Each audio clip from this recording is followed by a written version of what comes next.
Live happily with your lover. It's been a week since my beloved wife left this note and vanished. I stand motionless in the room, holding our engagement ring. How did it come to this? My name is James, a 43-year-old office worker.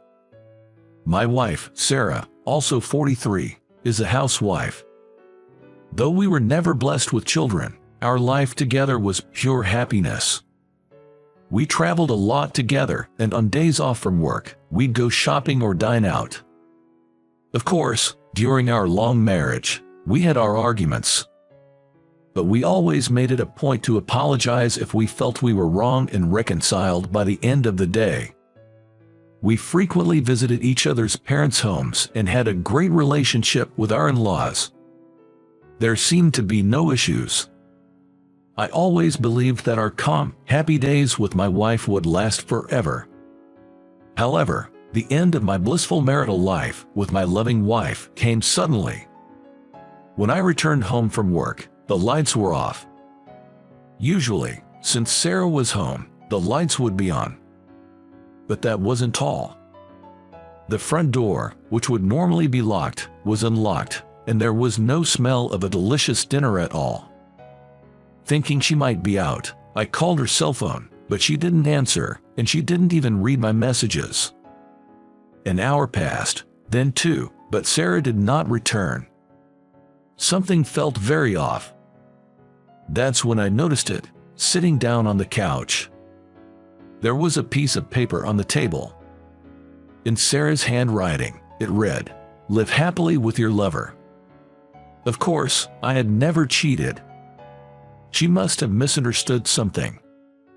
I needed to meet her and talk. Sarah isn't the type to socialize much.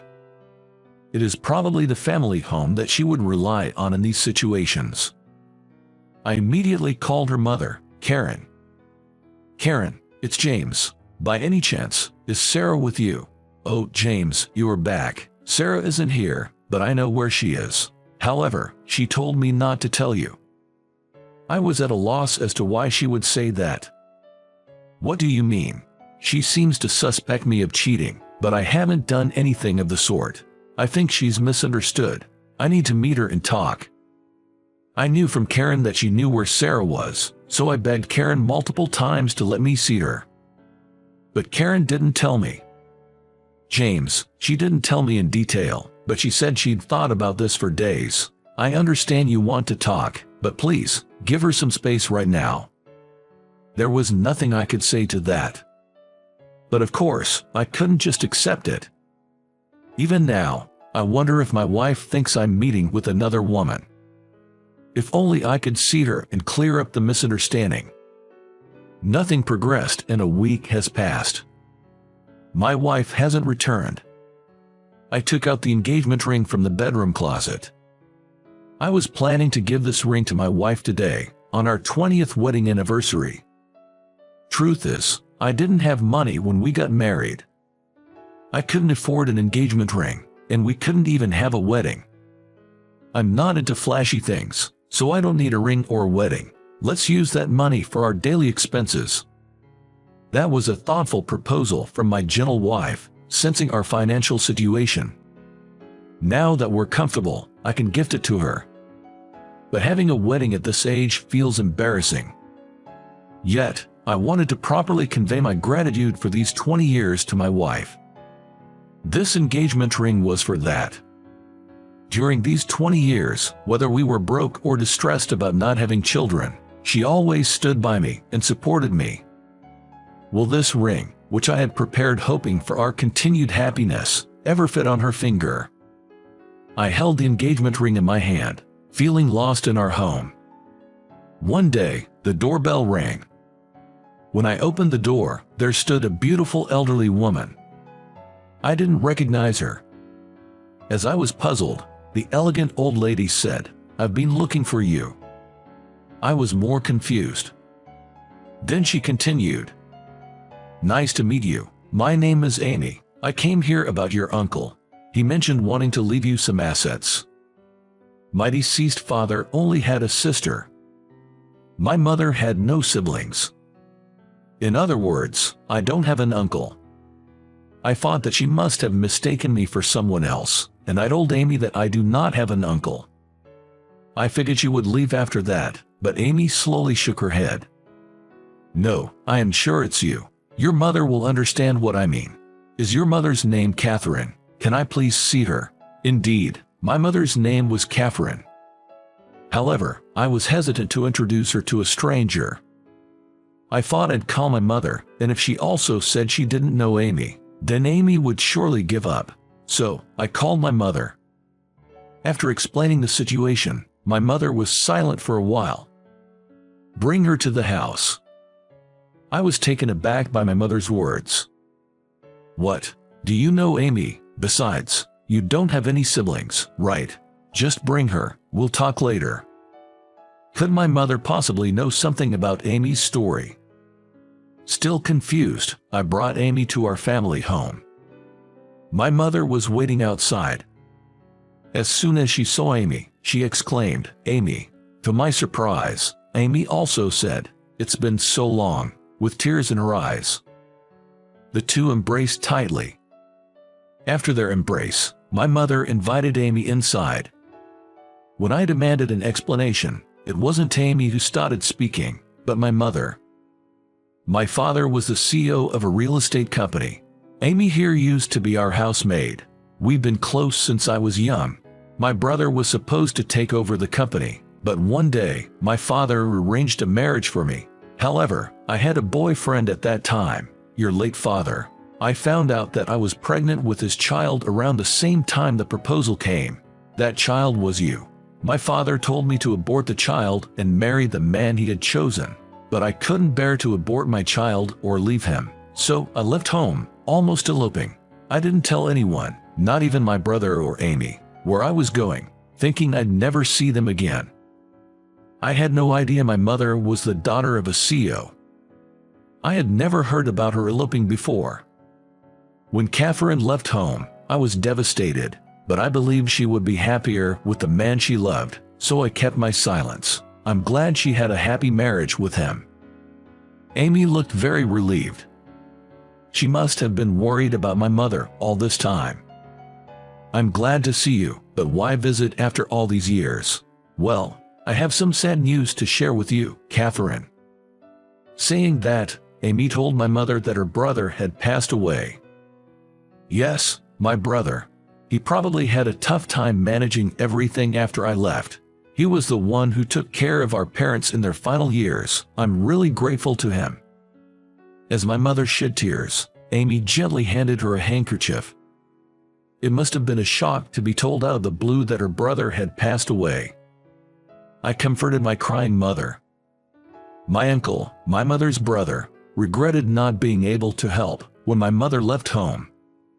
He didn't have any children, so he wanted to leave some assets for his sister and nephew, so he asked Amy and her daughter, who was also his secretary named Alice, to locate us. My mother and I were truly touched by my uncle's kindness.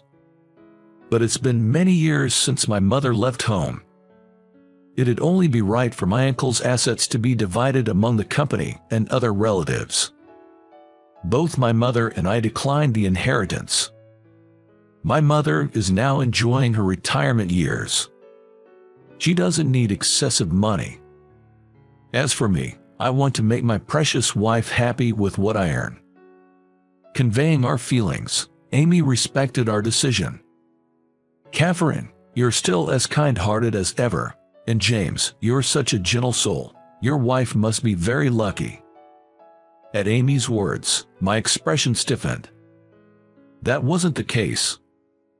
My wife had left me. Suddenly feeling downcast, I shared with Amy that my wife had left a week ago. But I truly never cheated on her. I don't even know why she suspected me of infidelity. As I murmured, Amy gasped, "Could it be?" and began dialing a number. After speaking to her daughter, Alice, Amy handed the phone over to me. "Hello, this is Alice, Amy's daughter. I've heard the story. The misunderstanding your wife has might be because of me. About a week ago, I called your house.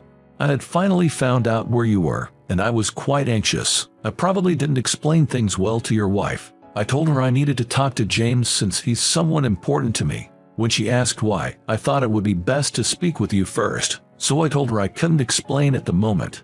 Looking back, she sounded quite upset throughout the call, and she might have mistaken me as someone you were having an affair with.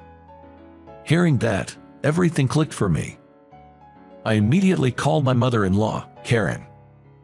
After Amy explained the situation over the phone, the misunderstanding that my wife might have mistaken Alice as the other woman was cleared up. I'll try to get in touch with Sarah right away. True to her word, Karen quickly explained the misunderstanding to Sarah, and she brought her to her parents' home that evening. I'm sorry I jumped to conclusions. So, you weren't cheating on me? I was worried. Why would you suspect me of cheating just because of one phone call? If you had doubts, you could have just asked me. It wasn't just the call from Alice. I found an engagement ring hidden in the closet. It's not mine, so I thought you might give it to the other woman. I wanted to ask you about it, but you've been so distant lately. I remembered acting distant. When we first got married, I couldn't afford to buy a ring. So, for our 20th anniversary, I had saved up and planned to give her one, but I was quite embarrassed about the whole thing. It was my first time planning such a surprise, and I thought that if I talked to her about it, she might find out. So, I ended up being distant with her, trying to keep it a secret. But I had no idea it hurted her feelings so much. Also, you love kids. I thought since I can't get pregnant, you might have found someone else. But I thought if that's the case, it can't be helped. So, I left a note and left the house. I had prepared the ring as a token of my gratitude for all the years together, but little did I know it would lead her to suspect me of cheating. I told her about my regret of not being able to afford a ring or a proper wedding when we first got married, and that I had prepared this ring for our 20th anniversary. I don't care at all about not having kids. I'm very happy with just the two of us. During the times we struggled financially, your support was invaluable. I'm really grateful for everything. Let's continue to live happily together. With that, I presented her with the small box containing the ring. I'm so glad I married you. From now on, I won't keep things to myself and will always discuss with you. Those words meant the world to me. I told my wife about my uncle's intention to leave us some inheritance, but she felt, just like I did, that it would be best to decline. However, we were touched by my uncle's kindness. Both of us, and my mother, were delighted that our ties with the relatives were rekindled. My mother had been regretting not being able to visit her parents' graves after falling out with them. Later on, my wife and I, along with my mother, visited the graves of my grandparents and my uncle. I'm set to meet with Amy and Alice after our visit to the gravesite. I had asked them to share stories about my mom's parents and her brother. It seems my mom's parents were a loving couple until the day they passed. I hope that Sarah and I can live just as happily together.